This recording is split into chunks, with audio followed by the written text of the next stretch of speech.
iniyakan ka ng mga issues? Mas naiiyak po ako kasi nasaktan po si Mami. It's very hard. It was hard for her. Kasi sa loob, sobrang alam ko na po na people won't like me. But I was able to handle it. Kasi she raised me to be strong.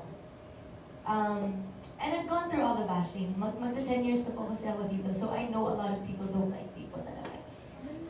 But for her, na mag-isa po siya dito sa labas, she doesn't know what truly is happening inside. She's watching also just as a casual viewer.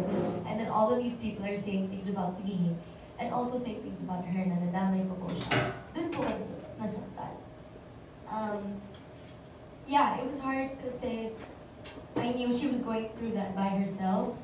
So paglabas ko po, I really just tried to be as strong as I can for her because I don't want her to see that I'm not okay. So doon po ako nasaktan na ako. Before I start crying. Kakastart lang po, kayo po yung pinakauna. Hindi na po agad. Nakatawa kami ng tao ni AC. Tapos nakita ko na lang si AC na buti na lang meron akong handang tissue dito. Yeah.